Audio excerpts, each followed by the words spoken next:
กล่าวทักทายสบายดีทุกคนที่กำลังจะตามรับชมเนาะยินดีต้อนรับเข้าสู่ซองอาคาน้อยเนาะวันนี้เป็นเขาท่ายอยู่บ้านกันเนาะ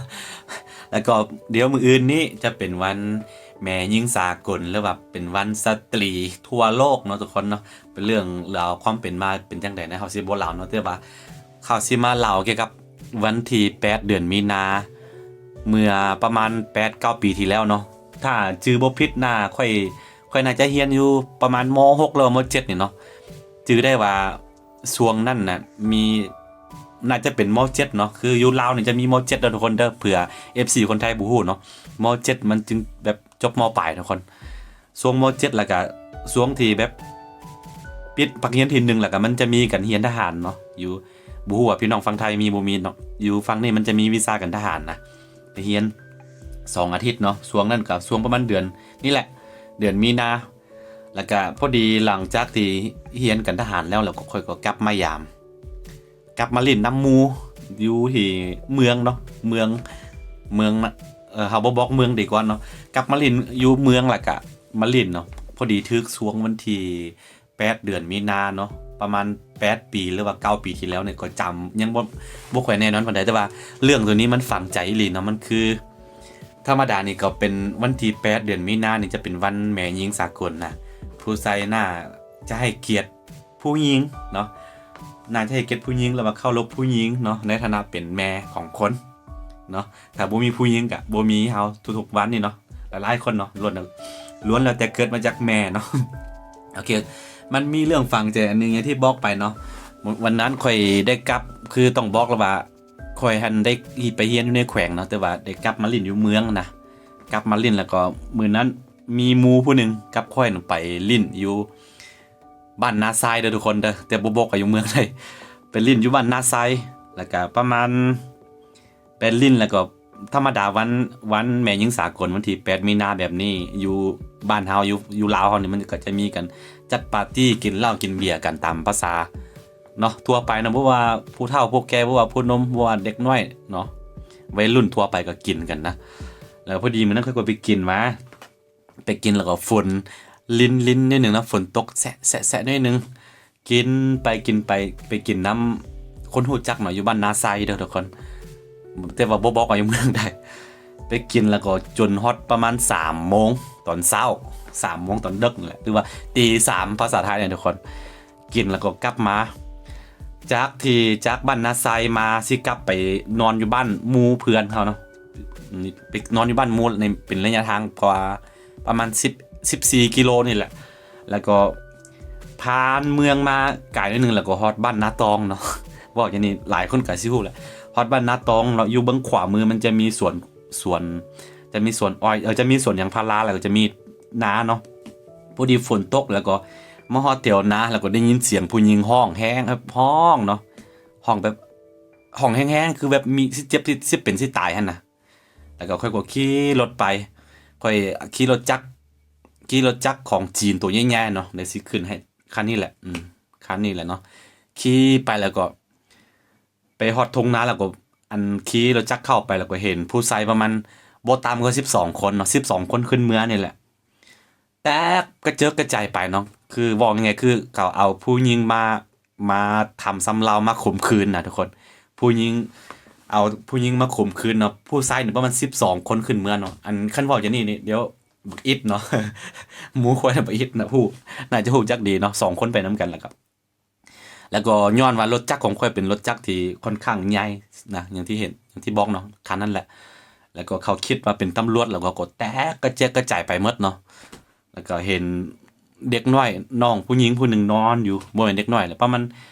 ถามแล้วเรียนม.3 เนาะทุกคนเนาะก็ยังน้อยอยู่ประมาณ14-15ซื่อๆอันผู้หญิงผู้หนึ่งนอนแก้ผ้าอยู่เนาะทุกคน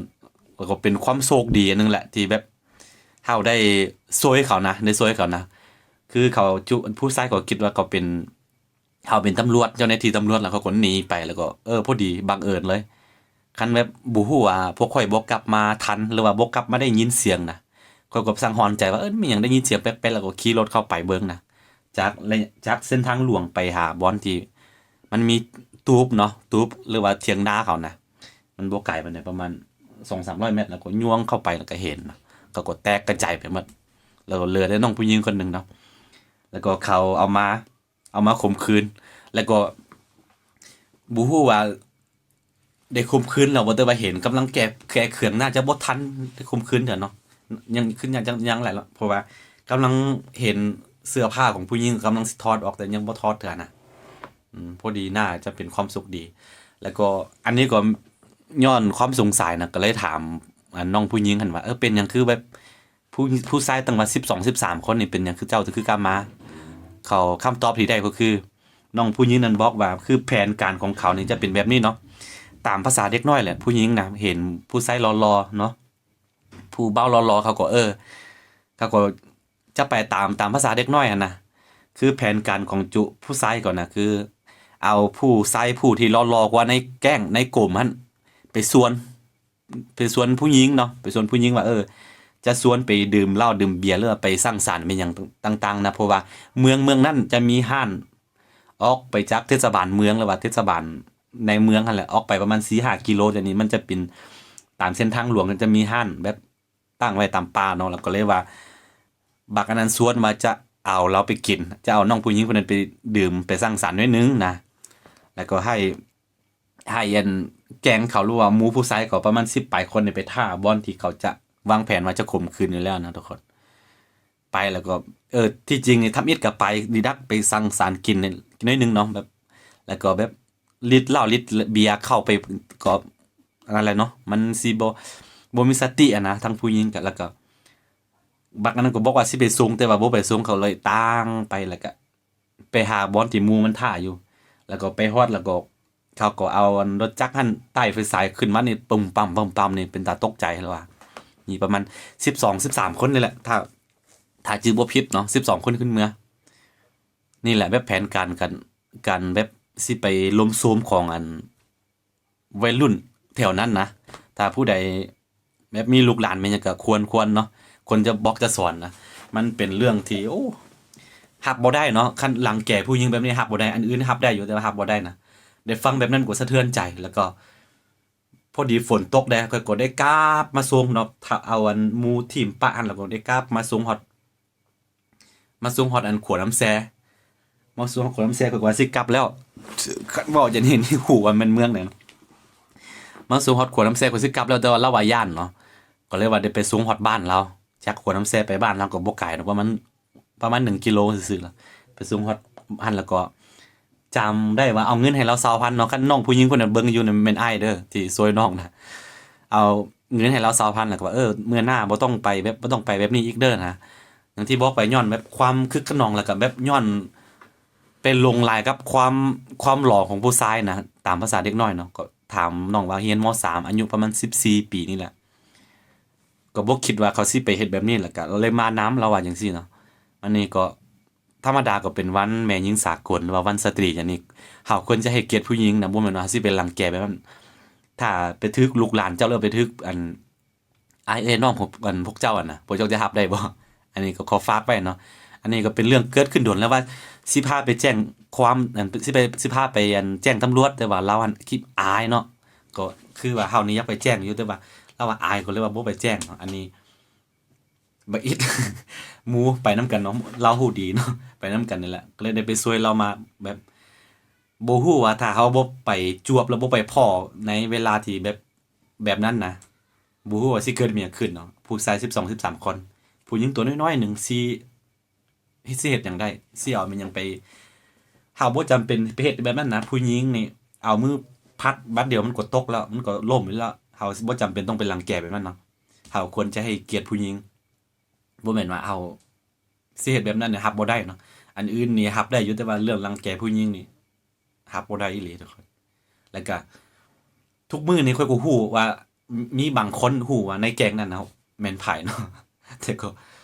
มันเรื่องมันผ่านไปแล้วเพราะว่าอีกน้องผู้หญิงเขาก็ยังบ่ทันได้เสียหายเป็นหยังเทื่อเราว่าอย่างนี้ก็บ่ดีบ่บอกดีกว่านะย้านแบบตามภาษาเด็กน้อยเนาะย้านอายพ่ออายแม่อายหมู่อายเพื่อนก็เลยบ่บอกไม่หยังก็เลยผ่านไป8-9 ปีแล้วก็ได้ยินเคยเล่าเรื่องแบบนี้ให้คนใกล้ตัวของข้อยฟังอยู่โดยเฉพาะมันแฟนบอกแต่ละคนว่าเคยเจอแบบนี้เคยเห็นแบบนี้แล้วก็ซวยเขายังเคยเล่าให้ฟังอยู่เดะ อันนี้ก็เป็นเรื่องที่ผู้ใดมีลูกมีหลานแบบช่วงที่จะเป็นวัยรุ่นนะอันนี้ช่วงที่แบบว่าจังได๋วะฮอร์โมนกำลังขึ้นเนาะควรเนาะควรแบบเบิ่งแยงดูแลเป็นพิเศษสำหรับผู้น้องผู้หญิงเด้อทุกคนเด้อเป็นห่วงคือกันธรรมดาก็ทีนี้อันแบบบ่ฮอดเกณฑ์ถ้าก็เรื่องลิ้นเรื่องอันนี้ก็เรื่องธรรมดากินได้เนาะแต่ว่าบ่ต้องแบบเกินขอบเขตเพราะว่าเวลามันเมามาเหล้าเบียร์เข้าปากมาเนาะสติของเขาก็บ่มีเนาะเขาสิเฮ็ดมันหยังให้แบบคิดแนวบ่ดีก็มีแบบทั้งๆที่หมู่รุ่นเดียวกันก็ไว้ใจบ่ได้นะสำหรับผู้ชายเนาะอันนี้ฝากไว้ทุกคน อันนี้ก็แล้วก็ถือโอกาสนี้ขออวยพรให้ผู้หญิงทั่วโลกเนาะขอให้มีสุขภาพแข็งแรงเนาะอันนี้ก็เป็นเรื่องที่ฝังใจมาตลอดทุกคนส่วนหลายก็ได้เล่าให้ฟังแบบคนใกล้ตัวอยู่ว่าเคยเจอแบบนี้เนาะแต่ว่าบ่เคยเล่าให้ท่านผู้ชมได้ฟังมื้อนี้ก็มาแชร์ประสบการณ์ว่าเคยเจอแบบนี้เนาะแล้วก็ได้ช่วยน้องผู้นั้นแบบเนี่ยปลอดภัยนะถ้าน้องผู้หญิงผู้นั้นเบิ่งอยู่เนาะจือประมาณ8ปีที่แล้วบ่เรียนม.3นะจากขวดน้ำแช่มาแล้วก็มาส่งบ่อนอัน ต้นมะขามใหญ่ๆต้น อยู่เบื้องซ้ายมือเส้นทางเหรียญ13เนาะแม่นอ้ายเด้อ ฮู้แล้วก็คอมเมนต์มาให้บ่เป็นหยังนะโอเคสำหรับคลิปนี้ก็เป็นแบบคลิปมาแชร์ประสบการณ์ที่เคยเจอมาเนาะถ้าผู้ใดมักแล้วก็อย่าลืมกดไลค์กดติดตามซองอาค่าน้อยเนาะเพื่อบ่ได้พลาดวิดีโอแม่ๆจากซองอาค่าน้อยเนาะแล้วเจอกันใหม่ในคลิปหน้าสำหรับคลิปนี้ไปก่อนแล้วก็ขอให้มีความสุขสำหรับผู้หญิงเนาะแล้วก็ขอให้สมหวังในทุกๆด้านของชีวิตเนาะสำหรับปีนี้วันนี้มีหญิงปีนี้เนาะสบายดีวันนี้มีหญิงสากล